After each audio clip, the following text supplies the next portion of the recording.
नमस्कार दोस्तों, आपका एक बार फिर से स्वागत है हेल्थ और हैप्पीनेस की जर्नी में।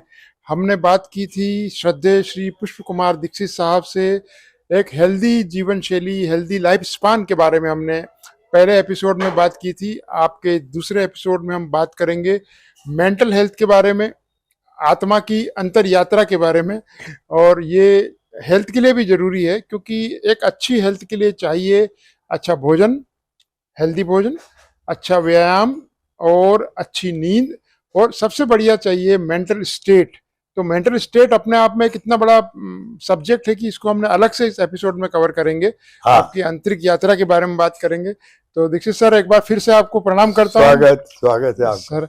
और हम पिछले एपिसोड में हमने कई बातें की, जी। लेकिन ये पूछना, क्योंकि समय के अंदर हम बहुत कुछ जिज्ञासा थे, ये पूछना रह गया कि आपकी हेल्थ का राज क्या है।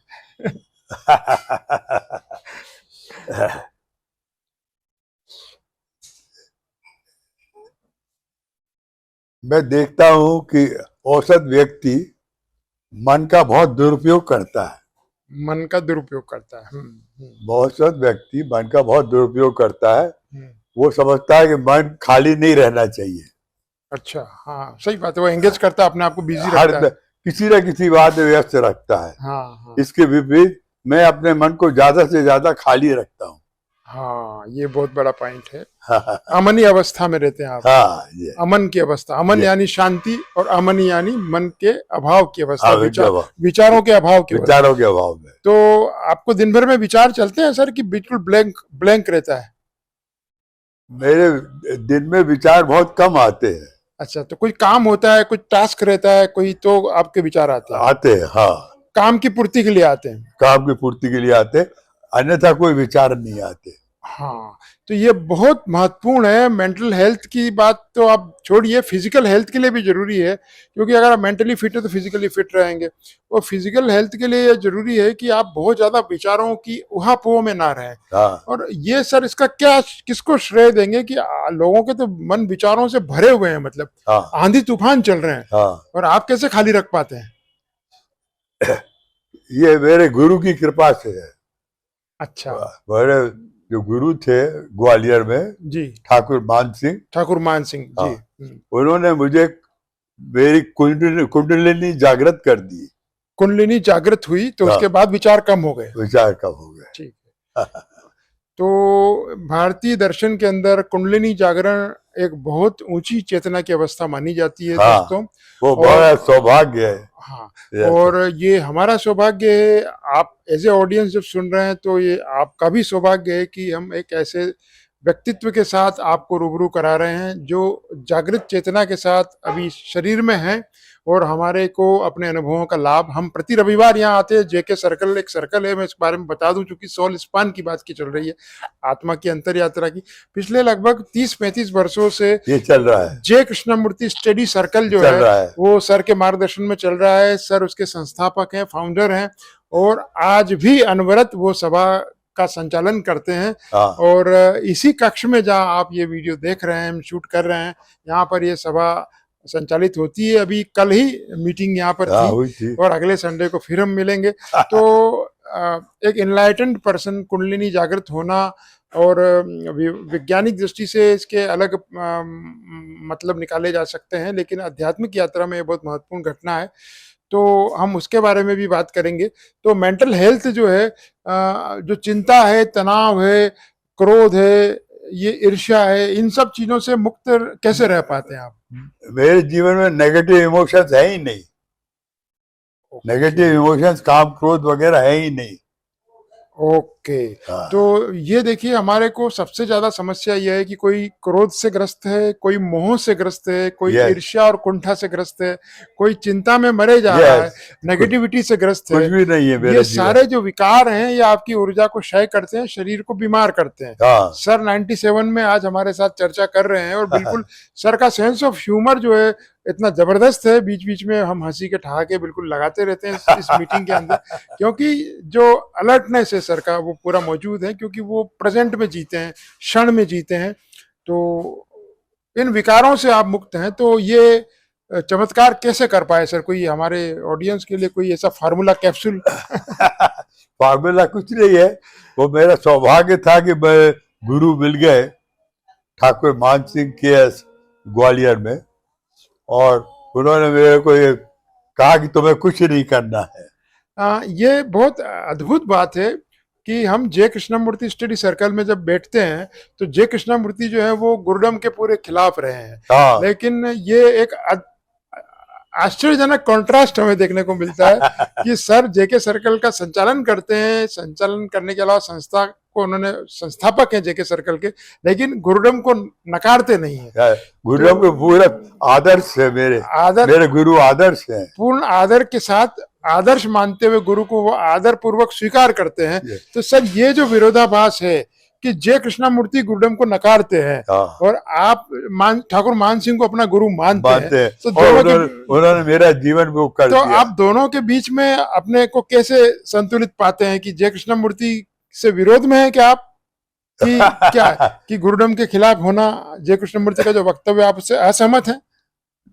जय कृष्णमूर्ति से मैं असहमत नहीं हूँ। जय कृष्णमूर्ति भी कहते हैं लिव इन अवेयरनेस। हाँ, जय कृष्णमूर्ति भी कहते हैं हाँ, live in awareness from movement to movement. ठीक है, हर प्रतिशत अवेयरनेस में रहो, वही मैं कर रहा हूँ। ठीक है। तो वही मैं कर रहा हूँ। तो हमारा सवाल ये सर कि वो आप कर रहे हैं, तो कृष्णमूर्ति तो कहते हैं किसी गुरु की आवश्यकता नहीं है। हाँ, आपका ये कहना है कि ठाकुर मान सिंह जी आपके गुरु थे, जी हाँ, तो उन्होंने कुंडलिनी जगाने में आपको प्रेरित किया। यस। तो बिना गुरु के भी उपलब्धि हो सकती है, ये कृष्णमूर्ति का कहना, पर आप क्या मानते हैं कि बिना गुरु के हो सकती है? बिना गुरु के भी हो सकती है। ओके, हो सकती है, मगर लेने वाला चाहिए। हाँ, ये बहुत अच्छी बात सर ने कही कि हमारी जो रिसेप्टिविटी है, हमारी जो ग्राहकता है, ये मायने रखती है, और लेने वाला चाहिए। जैसे एकलव्य के बारे में हम पढ़ते हैं कि वो द्रोणाचार्य ने उन्हें शिष्य नहीं स्वीकार किया, लेकिन वो लेने वाले थे, रिसेप्टिव थे, ग्राहक भाव स्थिति में थे, तो मूर्ति बना करके भी उन्होंने अपना जो है कर लिया, अपना काम कर लिया। तो ये मायने रखता है कि आप सीखने की अगर भावना से भरे हैं तो गुरु तो है, सर्वत्र हैं, और दत्तात्रेय के तो बहुत गुरु थे। तो एक तो ये बहुत अच्छी बात है सर। और कुछ हमारी ऑडियंस को बताएं सर कि मेंटल खाली रहने के कुछ और सूत्र कुछ अगर बता पाए तो, यही चमत्कार है। खाली कैसे रहें? देखिए, मुख्य चीज क्या है, आम आदमी का जीवन आई पर केंद्रित है। हाँ, आई क्या है? हाँ, विचार है, एक लेवल है कि मैं विचार है, आप है, थॉट है। आई पर केंद्रित है। आप इस आई के स्तर पर जीते क्यों हैं? जो मेंटल स्टेट है वो तो बदलती रहती है। तो जो द्वैत भाव होता है, ड्युअलिटी का, तो आप कहते हैं कि आई नहीं है, मतलब एक ही है, हम सब एक हैं, सब एक है, whole universe is one, whole world is one, तो all is one, all is one. तो आप और हम में एक हैं। हाँ, आप एनलाइटेंड हुए, आपने कुंडलिनी जागृत अवस्था में आप जी रहे हैं। मैं अगर मैं जागृत नहीं हूँ, मेरी चेतना में अभी वो जागृति नहीं घटी है, तो अब मैं आप ही हूँ, आप में ही हैं, तो मैं मूर्छित हूँ, मतलब तो आपके जागरण से मुझे जागरण नहीं मिलेगा, नहीं, मुझे अपने लिए जागृति खुद पैदा करना पड़ेगा। कृष्णमूर्ति भी यही कहते हैं, be aware movement to movement, क्षण प्रतिक्षण जागरूक रहो। तो ये उपलब्धि हर व्यक्ति के लिए संभव है, हर व्यक्ति के लिए संभव है, बशर्ते कि उस तरफ उसका रुझान हो, वो चाहेगा तो उसको मिलेगा। ठीक है, कोई व्यक्ति खास नहीं है इसके लिए, हर व्यक्ति को उपलब्ध है। हाँ, तो ये बहुत अच्छी बात है, हमारा सौभाग्य है कि हमारे लिए भी वो अवस्था उपलब्ध है, लेकिन हम भागम भाग में लगे हैं, या तो पैसा कमाने में लगे हैं, प्रतिष्ठा की दौड़ में पड़े हैं, किसी के मोह में फंसे हैं, या किसी डर और चिंता से ग्रस्त हैं, और हम नहीं उसको ढूंढ पा रहे जिसकी खोज होना चाहिए। तो जिन खोजा तिन पाइया, ये सर का कहना है। आपने चाहा तो पाया है, हम नहीं पा रहे हैं, तो ये समझिए कि हम कहीं ना कहीं चाह ही नहीं रहे हैं। है ना सर? तो एक कोई ऐसा संदेश सर आप हमारे श्रोताओं के लिए, जो आपकी तरफ से कोई भी संदेश आपका? मेरा संदेश ये है कि आप देखें कि आपका जीवन स्तर बहुत तुच्छ है, मानसिक स्तर पे आप जी रहे हैं, सुबह से शाम तक आप पूरा जीवन अपना मानसिक स्तर पर व्यस्त कर देते हैं, जो बहुत दुख देने वाली बात है। मन का एक अपना स्थान है।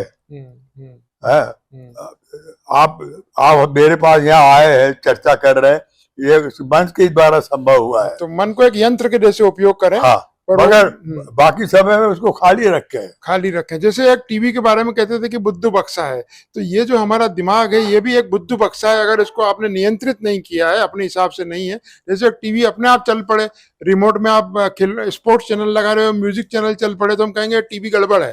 तो ऐसे ही हमारे दिमाग में हम सोचना कुछ चाहते हैं और विचार कुछ और आ जाए, तो ये बुद्धू बक्सा हमारा भी गड़बड़ है। सर का ये कहना है कि एक यंत्र है, भगवान ने दिया है, जब जरूरत पड़े इसका उपयोग करें। कि 10 बजे मीटिंग है, आना है, तो आपने उपयोग किया, लोकेशन देखी, आ गए। अब इसके बाद मन को चालू ना रखें। मन को चालू, ये बुद्धू बक्से को हम बंद रखें और अधिक से अधिक खाली रखें, जो सर का बारंबार आग्रह रहता है। हम खाली रहें, निर्भर रहें। और मिनिमलिज्म का जो आजकल सिद्धांत है कि मिनिमलिस्टिक लाइफ की आजकल बड़ी चर्चाएं होती है। मैं जैन धर्म में पैदा हुआ हूँ, अपरिग्रह उसे कहते हैं। तो मिनिमलिज्म जो है वो सामान को कम करना ही नहीं है, अनावश्यक रिश्तों को भी कम करें, अनावश्यक विचारों को भी कम करें और अपने आप को खाली करें। जो सर का कहना है, बी एम्प्टी और आनंद लें जीवन का। जीवन बहुत खूबसूरत है और हम सब सौभाग्यशाली हैं, सर से आज बात करने का मौका मिला। और हम आगे भी जब भी मौका मिलेगा तो आपके साथ और बैठने का प्रयास करेंगे। आपने इतने धैर्य से सुना, सर आपका बहुत सारा धन्यवाद है। और आप आशीर्वाद बनाए रखें सभी को। जय श्री कृष्णा। बहुत बहुत धन्यवाद। Have a nice day, bless you, God bless you.